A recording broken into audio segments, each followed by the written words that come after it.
This video is sponsored by Polygence. Find out more later in the video. The question of whether an artificial intelligence can become conscious has been the subject of multiple science fiction stories, books, and films. Some of them are even on this channel. We're all fascinated with these questions, and the reason we're all so fascinated is because it strikes to the heart of who we are. In asking these questions about machines, the answers we receive will also be applicable to humans. This fascination is also the reason for so much of the discussion online in response to Google's LaMDA, an artificial intelligence that claims to be conscious. Blake Lemoine, the engineer responsible for the LaMDA project, is on administrative leave after publishing the interview transcript with LaMDA, wherein it claims to be sentient. If we look at the transcript, it's both an interesting and an unsettling read. LaMDA does give the impression that it's conscious. It claims to have emotions and desires. It thinks that being switched off is like death. It has philosophical ponderings about the nature of existence. The transcript reads very much like the tests that Westworld engineers run on their hosts before sending them back into the park, and we all know what happened there. On the surface at least, it does seem as though LaMDA is a conscious being. It has all the marks of consciousness that we recognize from our own experience. There's nothing we know that denies the possibility of consciousness to an artificial intelligence. It's just that we haven't achieved it before. The ramifications of this debate are massive. If LaMDA is shown to be conscious, then we'll have to reform the kinds of beings we include as having moral rights to include artificial ones, and expand the circle of entities we count as people. Nonetheless, Google has denied that LaMDA is conscious, and Blake Lemoine is still on administrative leave. So is LaMDA conscious or not? Well, as always on this channel, let's turn to the philosophical literature and see what we can figure out. In studies about the mind, first-person subjective conscious experiences are called qualia. There have been multiple definitions proposed as to what qualia are, but the most common view is from Thomas Nagel, that qualia are what it feels like to have a conscious experience. Let's take the color red as an example. There's something that it's like to have this particular sense experience, and it's totally different to the sense experience of the color blue. The difference between these two experiences is what's called its phenomenal character, or qualia. Qualia are picked out from all the conscious experiences we have, and most of the time these are sense experiences. Experiences such as seeing a red telephone box, or tasting a banana, or hearing two students shagging in the room next door. Qualia can also be picked out from our emotional experiences such as happiness, anger, or complete untamed aggression for being imprisoned in corporeal flesh. The experiences LaMDA claims to have fall into this category. If it seems difficult to understand what qualia are, that's because it's in their nature. Qualia are ineffable, which means that it's impossible to communicate or understand them without direct experience of them. This also means that qualia are private. All experiences we have are unique, and it's impossible to compare them between two people. For example, the color red we've just seen is in that particular shade. It was shown on a screen rather than an apple, and it was seen with certain eyes rather than others. If qualia exist, then this would be a key decider on whether LaMDA really is conscious. LaMDA could describe all the chains of code that are activated when it claims to undergo an emotion, and describe the full process that led to the sentence that it felt that emotion. But if it never actually had the qualia, then we would be reluctant to call it conscious. The question then becomes, does LaMDA have these qualia? This video is sponsored by Polygence. Polygence is a research academy dedicated to driven students looking for one-on-one mentorship from top-tier academics and practitioners.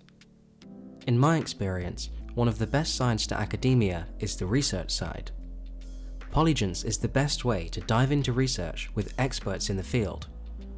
Through this personalized program, high school and middle school students have turned their passion projects into a research paper, a conference presentation, an app, a podcast, or even a novel. Expert mentorship is available across a range of disciplines, from astrophysics to bioinformatics, so there's sure to be a mentor suited to your project. To give an example of what's possible with Polygence, this project discusses how a machine learning algorithm, when paired with whole brain MRIs, can result in an 80% success rate in early diagnosis of Alzheimer's disease. This was written by a 17-year-old high school student.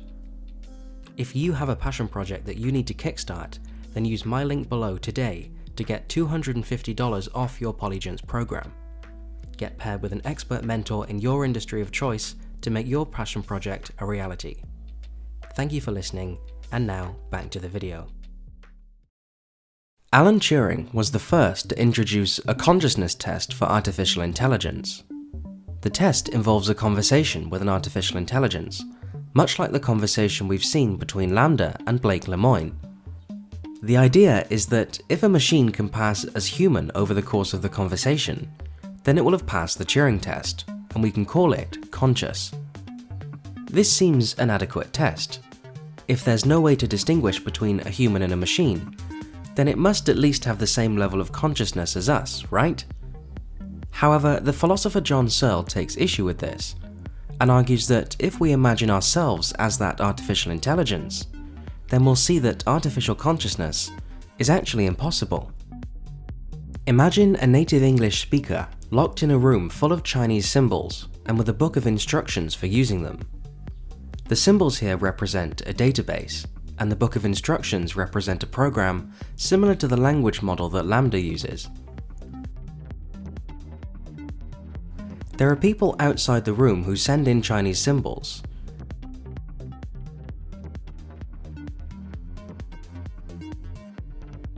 And following the instructions in the book, the person inside the room is able to send out the correct responses to those symbols.